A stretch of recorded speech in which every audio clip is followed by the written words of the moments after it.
Good morning, dear students. Myself, Mr. Sunil Kumar, SST teacher from Euro International School, Kanina. Dear students, I hope you all are fine at your home and you all are understanding the things I send you through videos. Dear students, today we discuss about the chapter number 2, part civic. Chapter name is understanding secularism. It means धर्मनिरपेक्षता को समझना और धर्मनिरपेक्षता को जानना कि धर्मनिरपेक्षता क्या होती है. ठीक है. First of all we start our chapter from a positive thought. Thought is unity and secularism will be the motto of the government. It means कि जो एकता है और जो धर्मनिरपेक्षता है वो दोनों ही हमारी सरकार के क्या होंगे, सरकार के मोटो होंगे, सरकार के वो उद्देश्य होंगे. We cannot afford devise polity in India. Polity means होता है राज शासन, शासन करने की तंत्र करने की प्रक्रिया. We cannot afford devise होता है विभाजन. ठीक है. तो कह रहा है कि हम भारत में राज्य व्यवस्था यानी कि शासन करने की व्यवस्था के आधार पे किसी भी प्रकार के विभाजन को हम स्वीकार नहीं कर सकते हैं या सहन नहीं कर सकते हैं. This thought is given by the former Prime Minister Dr. Manmohan Singh. Now we come to our key points. In this chapter there are only 5 key points and all are very important. The first one is public office. Public office means job related to the state. State means state का यहाँ पे meaning है सरकार. ठीक है. वो कार्य जो किससे रिलेटेड होंगे, वो कार्य जो सरकार से रिलेटेड होंगे उसको हम कहेंगे public office. Next one is public institution. Public institution means सार्वजनिक संस्थान and institution run by the state. Run by the state का मतलब है वो संस्थान जिनको चलाने की जिम्मेवारी सरकार की होती है उसको हम कहते हैं public institution. Next one is abolish. Abolish means होता है पूर्ण रूप से समाप्त कर देना, खत्म कर देना. To officially end a practice और कस्टम. प्रैक्टिस और कस्टम का मतलब होता है किसी प्रकार की रीति रिवाज को. ठीक है. किसी भी प्रकार के रीति रिवाज को आधिकारिक रूप से समाप्त कर देना. जैसे कि आर्टिकल 17 के अनुसार जो अनटचेबिलिटी है उसको पूर्ण रूप से इंडिया में बैन कर दिया गया, उसको समाप्त कर दिया गया. Next is minority. माइनॉरिटी को हम कहेंगे अल्पसंख्यक. अल्पसंख्यक को हम कैसे समझेंगे, इस प्रकार से समझेंगे कि किसी धर्म जाति का वो समूह जो मेजोरिटी मीन्स जिनकी बहुमत ज्यादा है, जिनकी संख्या ज्यादा है उससे कम हो, उसको हम बोलेंगे minority. A smaller group different from the larger group in region and caste. And the last one is conspicuous. It means clearly visible. Clearly visible means जो हमें स्पष्ट तौर पर दिखाई दे और किसके मामले में जो सरकार से संबंधित हो और जहां पे सेकुलरिज्म के जो फैक्टर्स हैं वो हमें क्लियरली विजिबल हो पाए उसको हम बोलेंगे conspicuous. Dear students, these are the 5 key points and you have to write down in your fair notebook also.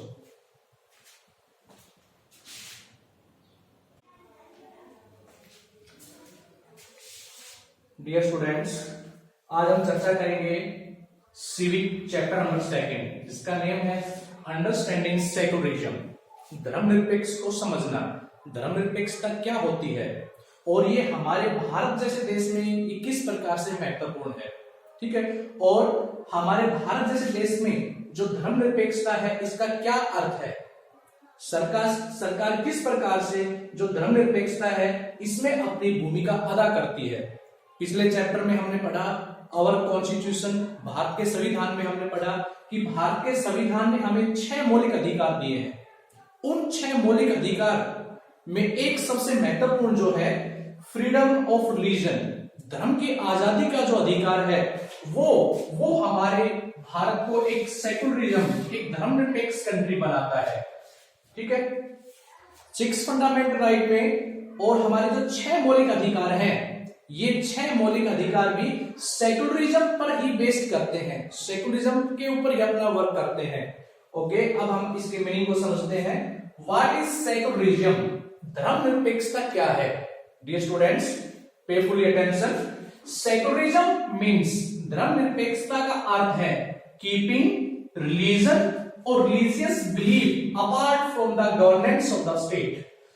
Secularism हमें यह समझाता है, सेक्युलरिज्म हमें यह बताता है कि जो धार्मिक विचार है या जो धर्म है उसमें सरकार जो है वो किसी भी रूप से अपना हस्तक्षेप नहीं करती है, उसको हम धार्मिक कहते हैं। यानी कि भारत में भिन्न भिन्न संप्रदाय, भिन्न भिन्न धर्मों के जो लोग रहते हैं वो अपनी इच्छा से किसी भी धर्म को फॉलो कर सकते हैं, किसी भी धर्म को वो मान सकते हैं, किसी भी प्रकार से वो अपनी पूजा कर सकते हैं, किसी भी प्रकार की भगवान की आस्था में विश्वास कर सकते हैं।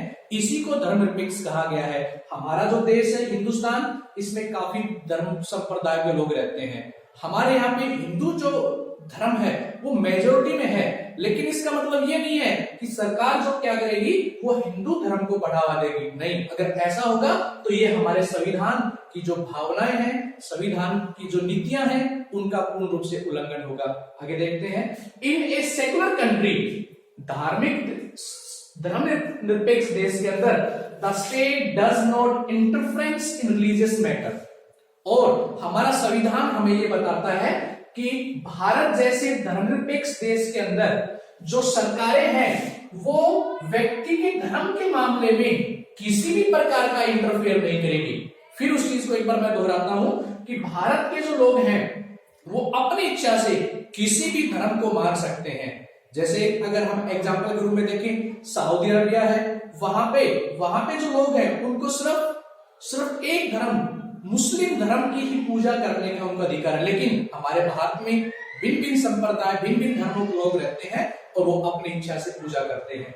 नेक्स्ट, इन 1976 1976 के अंदर द 42nd अमेंडमेंट होते हैं संशोधन। तो कह 1976 के अंदर हमारे भारत के संविधान में एक संशोधन किया गया, और संशोधन क्या था वो? Indian constitution, the secularism word has been added to the preamble of the constitution. 1976 के अंदर हमारे देश के संविधान में 42वें संशोधन के द्वारा एक संशोधन करके एक वर्ड, स्पेशल वर्ड को ऐड किया गया था जिसका नाम था सेक्युलरिज्म, धर्मनिरपेक्षता। ठीक है, word has been added to preamble. और किसमें ऐड किया गया? प्रीमेबल मीन्स होता है बच्चों प्रस्तावना। हमारे भारत का जो संविधान है उसकी प्रस्तावना में वर्ड ऐड किया गया सेक्युलरिज्म। और इसलिए जब ऐड किया तो इससे हमें पता लगता है कि हमारे भारत का जो संविधान है वो किस प्रकार का वर्क करता है, सेक्युलरिज्म पे अपना बेस करता है। Next is no religious teaching. No religious teaching means किसी भी प्रकार की धार्मिक जो शिक्षा है वो कहीं भी किसी भी संस्था के अंदर, गवर्नमेंट संस्था के अंदर उसको नहीं दिया जाएगा। There is no religious teaching in any educational institution. It means देश के किसी भी गवर्नमेंट एजुकेशनल जो संस्थान है उनमें किसी भी प्रकार की जो धार्मिक शिक्षाएं प्रदान नहीं की जाएगी। This means students are not expected to learn। और इसका अर्थ ये नहीं है कि जो विद्यार्थी हैं, उन संस्थाओं में पढ़ने वाले जो छात्र हैं, वो किसी भी प्रकार की रिलीजियस टेक्स्ट, उनको किसी भी प्रकार के धार्मिक ग्रंथों के बारे में नहीं बताया जाएगा। Next is why secularism is important in India. ठीक है, ये भी एक हमारा महत्वपूर्ण पॉइंट बनता है कि हमारे भारत में धर्मनिरपेक्षता क्यों जरूरी है। ठीक है, इसलिए जरूरी है क्योंकि हमारा जो देश है, पहले मैंने आपको एक्सप्लेन किया, हमारा देश एक धर्मनिरपेक्ष कंट्री है। ठीक है, प्रिवेंट मींस होता है रोकना, one religious community from dominating. Dominating होता है किसी दूसरी कम्युनिटी के ऊपर अपना प्रभुसत्ता कायम करना, उसके ऊपर अपना वर्चस्व कायम करना। तो करें कि prevent one religious community from dominating another's, कि एक जो धार्मिक समुदाय है, और कौन सा धार्मिक समुदाय? जो मेजोरिटी के अंदर है। जैसे पहले मैंने बताया कि हमारे हिंदुस्तान, भारत के अंदर हिंदू धर्म के जो लोग हैं, हिंदू धर्म की आस्थाओं को मानने वाले जो लोग हैं उनकी संख्या ज्यादा है। लेकिन इसका मतलब ये नहीं है कि हिंदू धर्म के मानने वाले लोग वो क्या करेंगे, वो दूसरे जो माइनॉरिटी के अंदर है उनके ऊपर अपना अधिकार कायम करेंगे। ऐसा नहीं है। अगर ऐसा होता है तो वो डायरेक्ट क्या होगा, हमारे संविधान की जो प्रीमेबल है उसका उल्लंघन होगा। Next, prevent the state from forcing the people to follow any particular religion. और दूसरा, हमारे भारत के संविधान में यह भी कहा गया है, धर्मनिरपेक्षता हमें यह भी बताती है कि जो गवर्नमेंट है वो किसी भी प्रकार से अपने लोगों को किसी भी विशेष धर्म को फॉलो करने के लिए बाध्य नहीं करेगी, फोर्स नहीं करेगी।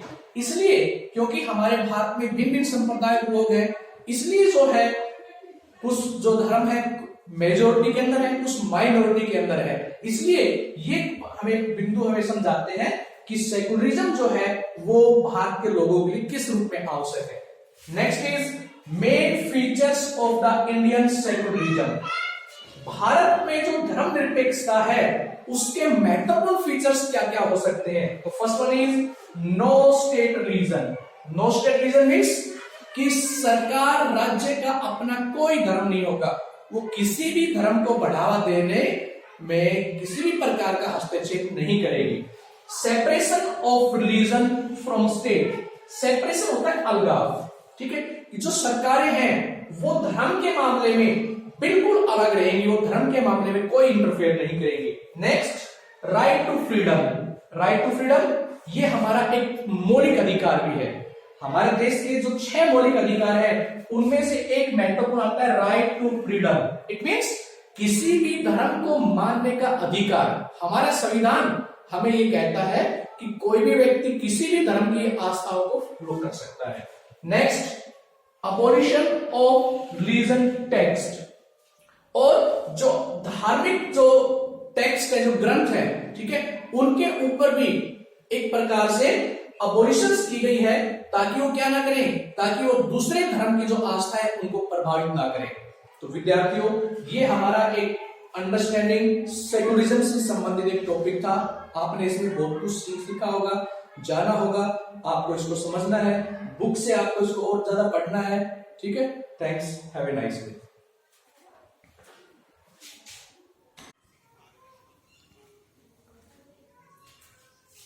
अंडरस्टैंडिंग जो इंडियन कॉन्स्टिट्यूशन है वो हर व्यक्ति को फ्रीडम देता है, आजादी देता है, और उससे क्या कर सकता है। आजादी का मतलब है कि कोई भी व्यक्ति जिस भी धर्म को फॉलो करता है उसकी मान सकता है, उसको पूजा कर सकता है। हिंदू धर्म को मानने वाले मंदिर में जाके पूजा कर सकते हैं, सिख धर्म को जानने वाले गुरुद्वारा में जाके पूजा कर सकते हैं, मुस्लिम धर्म को मानने वाले लोग नमाज पढ़ सकते हैं, ठीक है, और दूसरे धर्मों को मानने वाले लोग चर्च में जाके पूजा कर सकते हैं। फिर ये सेकुलरिज्म जरूरी क्यों है? सेकुलरिज्म क्या है? एक सिंपल सी डेफिनेशन दी गई है। सेकुलरिज्म मीन्स कीपिंग रिलीजन और religious belief apart from the government of the state. It means state का मीनिंग है यहाँ पे सरकार, कि सरकार के कुछ पार्ट्स होते हैं, एग्जीक्यूटिव होती है, जुडिशरी होती है, ठीक है, और दूसरे और उसके जो पार्ट्स होते हैं वो किसी भी प्रकार से धर्म के मामले में इंटरफेयर नहीं करेगी। ना ही सरकार किसी धर्म को सपोर्ट करेगी, ना सरकार किसी धर्म को दबाने की कोशिश करेगी। इट मीन्स स्टेट अपना वर्क करेगा और रिलीजन अपना वर्क करेगा, सरकार का इसमें कोई रोक टोक नहीं होगा। इस प्रकार से हम सेकुलरिज्म को समझ सकते हैं। फिर ये सवाल आ सकता है कि इस प्रकार की चीजों को हमारे कॉन्स्टिट्यूशन में, संविधान में लाने की क्या जरूरत पड़ी, इन चीजों को संविधान में क्यों लाया गया? देखिए बच्चों, इसका सीधा सा रीजन है, अगर हम इतिहास पे नजर डालते हैं तो बहुत से इतिहास में जहां पे धर्म के आधार पे शासन होते थे, राजशाही प्रणाली काम करती थी, वहां पे धर्म के नाम पे बहुत सारे लोगों को हत्या होती थी, कत्लेआम होता था। अगर हम भारत की आजादी के शुरुआत में जाएं तो 1947 में हम देख सकते हैं कि धर्म के नाम पे किस प्रकार से देशों का बंटवारा हुआ, और बंटवारा होने पे क्या हालात हुए? हालात ये हुए कि पार्टीशन हुआ, हिंदू और मुस्लिम धर्म के दंगे भड़के और कत्लेआम हुआ, जो कि एक लोकतांत्रिक देश के लिए बहुत बड़ा खतरा हो सकता है। इसलिए क्योंकि इंडिया एक डेमोक्रेटिक कंट्री है, और डेमोक्रेटिक कंट्री होने के नाते यहाँ इस प्रकार के धार्मिक रूप से जो दंगे हैं वो यहाँ नहीं चल पाएंगे।